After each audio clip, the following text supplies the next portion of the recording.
اور اگر ایمان والے اعمال اور تقوی کا راستہ چھوڑ دیں تو دو نقصان ہوں گے، باطل کی مدت بڑھے گی اور باطل کا غلبہ بڑھے گا.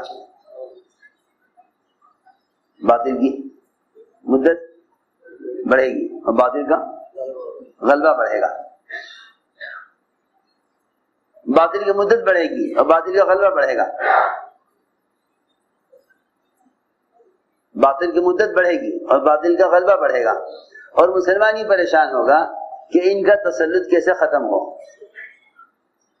ان کا تسلط کیسے ختم ہو. حالانکہ قرآن کا ضابطہ یہ ہے کہ اللہ تعالی باطل کو پکڑتے ہیں ایمان والوں کے صبر اور تقوی کی وجہ سے. اللہ باطل کو پکڑتے ہیں ایمان والوں کے، اللہ باطل کو پکڑتے ہیں ایمان والوں کے صبر اور تقوی کی وجہ سے. ایمان والے یہ تمنا کرتے ہیں مسلمان آج کل کے کہ کاش ہمارے پاس وہ طاقت ہوتی جس سے ہم ان کا مقابلہ کر لیتے. عمر رضی اللہ تعالیٰ عنہ نے حضور اکرم صلی اللہ علیہ وسلم کے گھر کا سامان دیکھا. ایک طرف کھال لٹکی ہوئی ہے بغیر دباغت کی، ایک طرف ایک کونے میں جو پڑے ہوئے ہیں. آپ کا بستر ایسا کہ اتنا موٹا ٹاٹ آپ کے جسم کے نیچے کہ اس کے نشانات آپ کے بدن پر. اتنا موٹا بستر، اتنا موٹے ٹاٹ کا بستر کہ جس کے نشانات آپ کے بدن پر. حضرت عمر یہ دیکھ کر رو دیے اور عرض کیا کہ یا رسول اللہ، یہ اللہ کے دین کے دشمن، اللہ کے رسول کے دشمن قیصر و کسریٰ، یہ تو باغات میں، محلات میں اور ریشم کے بستروں میں، اور آپ اللہ کے آخری نبی، اللہ کے چنے ہوئے. پھر آپ اس حال میں ہیں. حضور اکرم صلی اللہ علیہ وسلم لیتے ہوئے تھے، اٹھ کر بیٹھ گئے.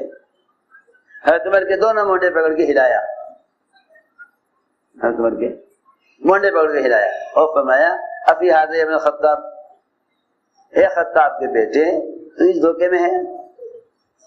فرمایا اولئک عجلت لهم طیباتهم، یہ تو وہ لوگ ہیں، یہ تو وہ لوگ ہیں کہ ان کو ابدی نعمتیں دنیا میں آخرت کے لیے نہیں ہیں، ابدی نعمت ان کے لیے نہیں ہیں. ان کو تو ان کے مزے کی چیزیں دنیا میں دی جائیں گی، اور ہمارے لیے ساری نعمتیں آخرت کے لیے مؤخر کر دی گئی ہیں.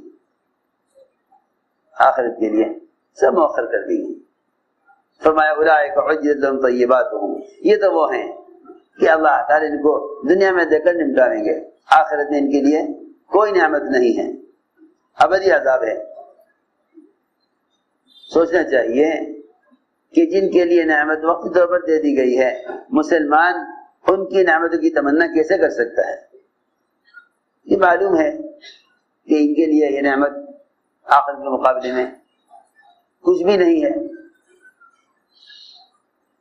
تو میں نے عرض کیا کہ محنت کا اصل میدان خود مسلمان ہے. یہ اللہ نے فرمایا وَتَمَّتْ كَلِمَةُ رَبِّكَ الْحُسْنَى عَلَى بَنِي إِسْرَائِيلَ بِمَا صَبَرُوا وَدَمَّرْنَا مَا كَانَ يَصْنَعُ فِرْعَوْنُ. اللہ تعالیٰ نے سارے وعدے پورے کر دیے بنی اسرائیل کے لیے ان کے صبر کی وجہ سے، اور پکڑ لیا فرعون کو، پکڑ لیا فرعون کو، اور سارے وعدے پورے کر دیے بنی اسرائیل کے لیے. میں اس کو عرض کر رہا تھا کہ موسیٰ علیہ السلام کی محنت بنی اسرائیل پر تھی، جس سے فرعون غرق ہوا ہے، جس سے فرعون غرق ہوا ہے. اس زمانے میں مسلمان پر محنت نہیں کرتا، مسلمان پر محنت نہیں کرتا. یہ وجہ ہوئی کہ کلمہ لا الہ الا اللہ مسلمانوں کے درمیان سے بے اعتبار محنت کے نکل گیا، بے اعتبار محنت کے نکل گیا. ورنہ اصل بات یہ ہے کہ ایمان یہ تقوی کے ساتھ آتا ہے، اور آدمی تقوی کے ساتھ ہر شعبے میں آدمی تقوی کے ساتھ ہر شعبے میں رہ سکتا ہے۔ تقوی کے بغیر آدمی دنیا کے کسی بھی شعبے میں کامیاب نہیں ہے۔ سب سے بنیادی چیز وہ تقوی ہے، بنیادی چیز وہ تقوی ہے۔ اس لیے کہ اگر دل میں اللہ کا خوف ہے، دل میں اگر اللہ کا خوف ہے تو اس کو دنیا کے کسی بھی شعبے میں ڈال دو، حکومت میں ڈال دو تو یہ تقوی میں کامیاب، تجارت میں ہو تو تقوی سے کامیاب، بادشاہت دے دو یا ملکی نظام ان کے ہاتھ میں دے دو، یہ تقوی سے کامیاب ہوں گے۔ ساری دنیا کا نظام وہ صرف تقوی سے ہی درست ہو سکتا ہے، صرف تقوی سے درست ہو سکتا ہے۔ سنو غور سے، صحابہ کرام کو بڑے بڑے عہدے دیے جاتے تھے، بڑے بڑے عہدے دیے جاتے تھے، اس لیے کہ دیکھو غور سے سننا، تقوی کسے کہتے ہیں؟ تقوی کسے کہتے ہیں؟ تقوی اس کو کہتے ہیں، سنو غور سے، آپس کی باتیں نہ کرو۔ تقوی اسے کہتے ہیں کہ کوئی شخص انتہائی باریک کپڑے پہنے ہوئے ہو، باریک ململ، اور دونوں طرف کانٹوں دار جھاڑیاں ہوں، درمیان میں تنگ راستہ ہو اور تیز ہوا چل رہی ہو، تیز ہوا چل رہی ہو، سنو غور سے، تیز ہوا چل رہی ہو اور دونوں طرف کانٹوں دار جھاڑیاں ہوں اور باریک ململ کا کپڑا پہنا ہوا ہو، یہ اس ہوا کے ساتھ اس تنگ راستے سے اپنے کپڑوں کو کانٹوں سے بچا کر نکل جائے، اس مشکل سے گزرنے کا نام تقوی ہے۔ اس مشکل سے گزرنے کا نام تقوی ہے، اس مشکل سے گزرنے کا نام تقوی ہے۔ کانٹوں دار جھاڑیاں ہوں، تنگ راستہ ہو، تیز ہوا ہو، باریک کپڑے ہوں، اس مشکل سے گزر جانے کا نام تقوی ہے۔ حضور اکرم صلی اللہ علیہ وسلم نے اپنے صحابہ میں آخرت کا فکر اور وہاں جواب دینے کا فکر اتنا بھر دیا تھا کہ وہ کسی بھی نظام میں ہوتے تو تقوی سے کامیاب ہوتے ہیں۔ اس سے سو رہے سن رہے کامیاب تقوی سے ہوتے۔ اللہ اکبر۔ یوسف علیہ السلام کو ان کے تقوی نے اور صبر نے ایسی ذلت کے اور تنگی کے ماحول سے نکالا اور نکال کر گورنری کے وزارت کے اعلیٰ عہدے تک پہنچایا۔ کہ جو آدمی کہیں بھی تقوی اختیار کرے اور صبر کرے، ہم اس کو ذلت کے ماحول سے اور ذلت کے راستے سے گزار کر عزت کی چوٹیوں کو پہنچا دیتے ہیں۔ اصل میں لوگ اپنی عزت کے لیے محنت کرتے ہیں، حالانکہ حضور اکرم صلی اللہ علیہ وسلم کا پہلا بیان ہے، یہ پہلا خطبہ ہے جمعہ کا، جس میں آپ نے فرمایا کہ جو شخص اپنے اللہ کے درمیان کے معاملے کو درست کر لے گا، اپنے اللہ کے درمیان کی خلوت کو درست کر لے، اللہ اس کے مخلوق کے درمیان کی جلوت کو درست کر دیں گے۔ یہ اپنے اللہ کے درمیان کی خلوت کو ٹھیک کر دے، اور اللہ تعالیٰ اس کے سارے مسائل کے لیے خود براہ راست کافی ہو جائیں گے۔ تو میں نے عرض کیا کہ صحابہ کرام بڑے بڑے عہدوں پر اور ملکوں کی گورنری پر متعین کیے جاتے تھے، لیکن وہ اپنے تقوی کی وجہ سے ان تمام عہدوں میں اور مال کی شکلوں میں ایسے بچ کر نکل جاتے تھے جیسے میں نے عرض کیا کہ تیز دھند ہوا ہو، باریک کپڑے ہوں، دونوں طرف کانٹا دار جھاڑیاں ہوں، آدمی اس میں سے اپنے کپڑوں کو بچا کر نکل جائے۔ ایک صحابی تھے عمیر بن سعد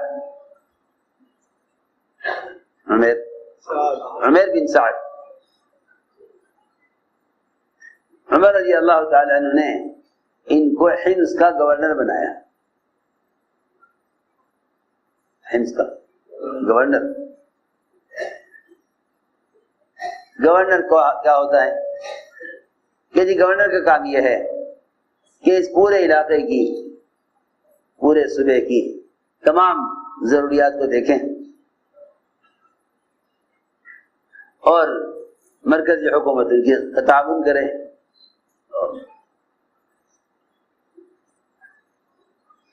بہت دھیان سے سننا، اس لیے کہ اگر ایمان اور تقوی ہے پھر تو آدمی گورنری کو خدمت سمجھے گا، اور اگر ایمان اور تقوی نہیں ہے تو آدمی گورنری کو اپنی دنیا بنانے کا ذریعہ سمجھے گا۔ لیکن صحابہ سمجھتے تھے کہ سارے کے سارے عہدے خدمت کے لیے ہیں، عہدے سب خدمت کے لیے ہیں۔ مخلوق کی خدمت کو عہدہ کہتے ہیں، مخلوق کی خدمت کو عہدہ کہتے ہیں۔ اس لیے یہ بات ذہن میں رہے کہ دنیا کے مناصب یہ دنیا نہیں بلکہ آخرت ہے۔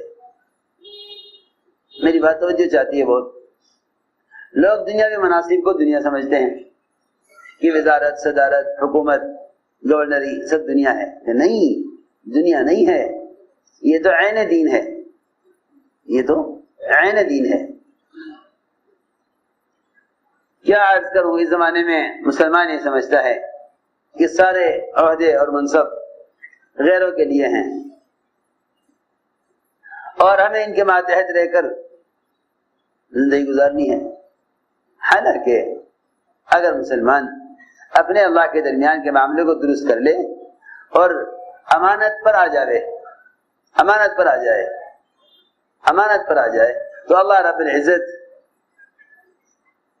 العزت سارے عہدے غیر سے چھین کے مسلمانوں کو دے دیں۔ تمہیں کیا بتاؤں حضرت کی بات۔ اس زمانے میں مسلمانوں کا حال یہ ہے کہ وہ کسی عہدے منصب پر آنے کے لیے سب سے پہلے الیکشن لڑتے ہیں۔ کیا کہتے ہیں؟ ہاں سننا غور سے بات، الیکشن لڑتے ہیں کہ وہ چاہتے ہیں کہ پبلک ہمیں اختیار کر لیں تاکہ پھر ہم اس عہدے پر آ جائیں۔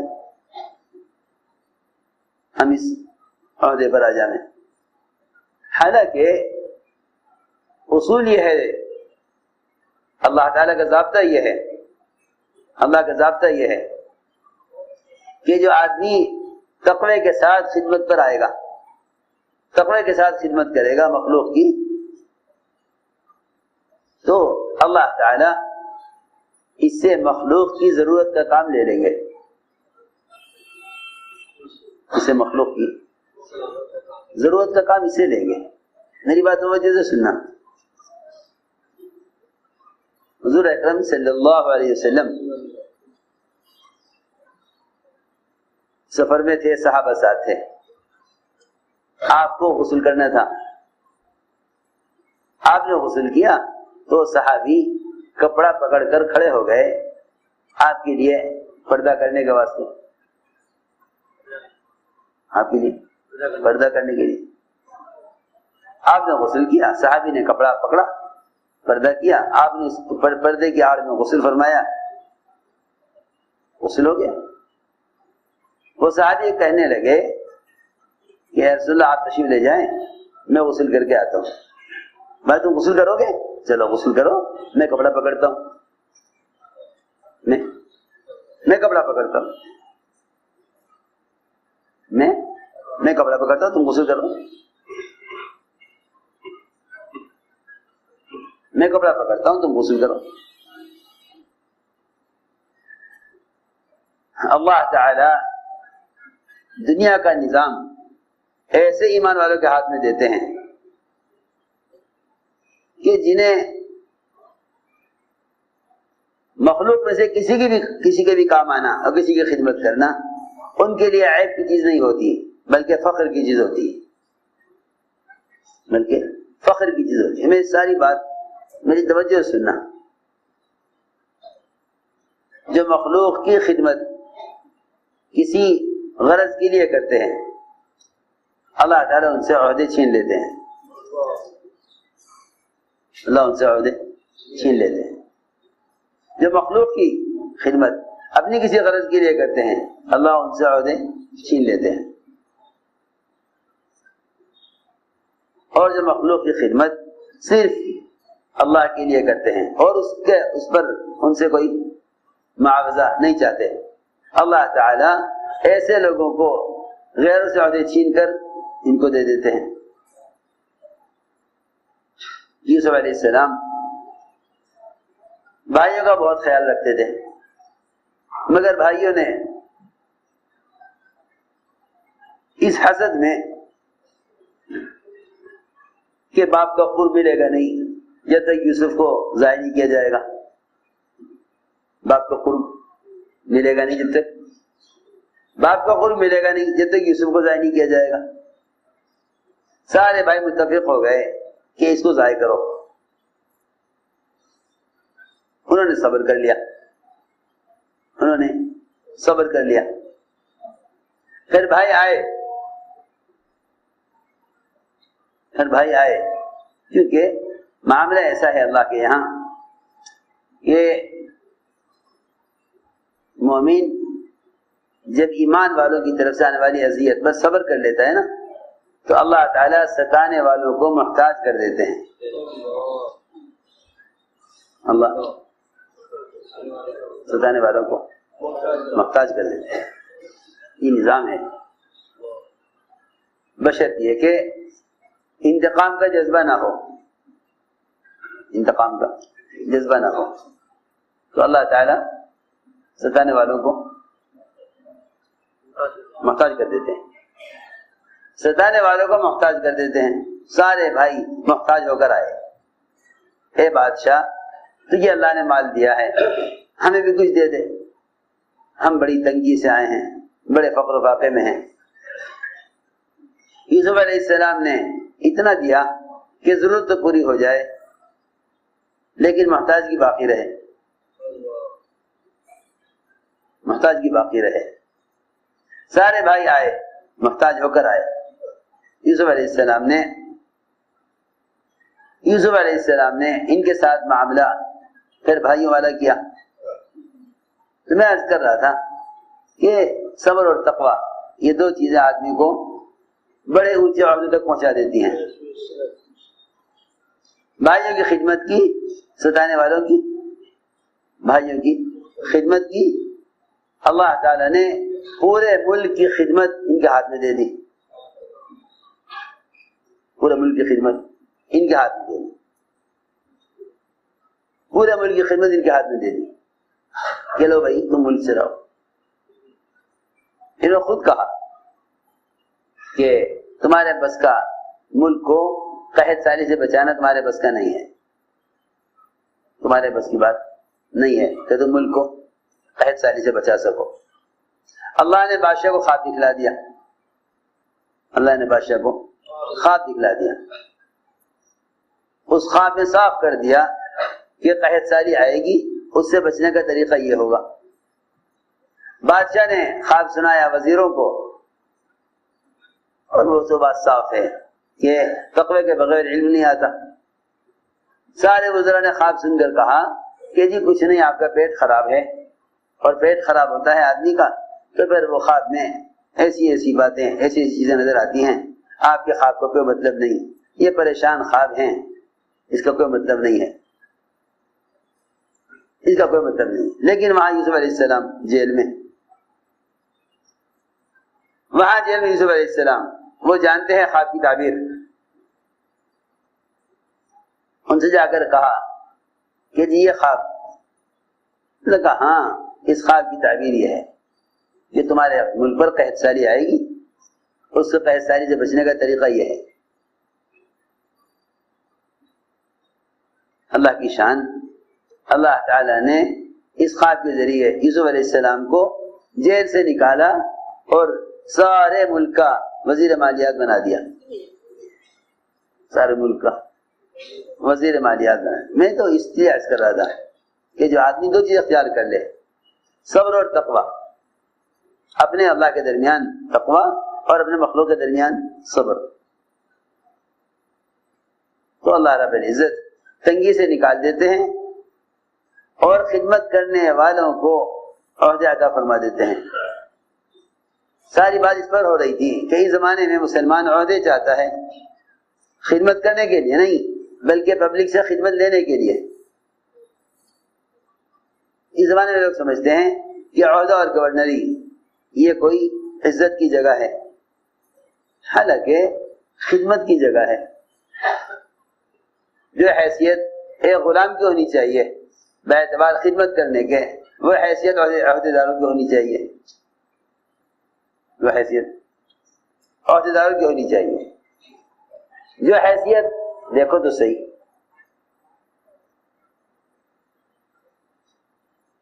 قافلہ آ کر ٹھہرا مدینہ منورہ میں، ایک بچے کے رونے کی آواز آئی، حضرت عمر نے آ کر کہا ارے کس کا بچہ ہے یہ؟ وہ اس کی ماں، بچے کو سنبھالنا نہیں آتا، بچہ رو رہا، ماں نے پھر بچے کو بہلایا،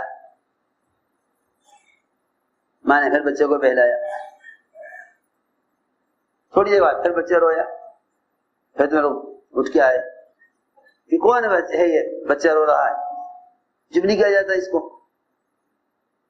2 مرتبہ ہو گیا، تیسری مرتبہ عمر اٹھ کے آئے، اس عورت سے کہا ارے تو بچے کو سوکھا کر لے۔ عورت نے کہا کہ اس بچے کو میں کیسے چپکا کر لوں اور اس بچے کو کیسے سکون ہو؟ یہ جو عمر ہے نا، عمر امیر المومنین، اس نے ایسا قانون بنا رکھا ہے جس کی وجہ سے بچے پریشان ہیں، جیسے بچے پریشان ہیں، اس عمر نے ایسا قانون بنا رکھا ہے جس سے بچے پریشان ہیں۔ قانون یہ بنا رکھا ہے عمر نے، وہ تو نہیں پہچانی کون ہے، اس لیے کہ آدمی عہدے سے پہچانا جاتا ہے، خدمت سے نہیں پہچانا جاتا۔ اسی لیے فرمایا اگر تم جماعت کے امیر ہو تو ایسے خدمت کرو کہ لوگ سمجھیں کہ جماعت کا ایک ساتھی ہے، ان کی ذمہ خدمت کی گئی ہے۔ اور اگر تم امیر نہیں ہو، ذمہ دار نہیں ہو، تم اتنا فکر سے کام کرو کہ لوگ سمجھیں کہ شاید یہی امیر ہے۔ یہاں آنے والا پوچھا کرتا تھا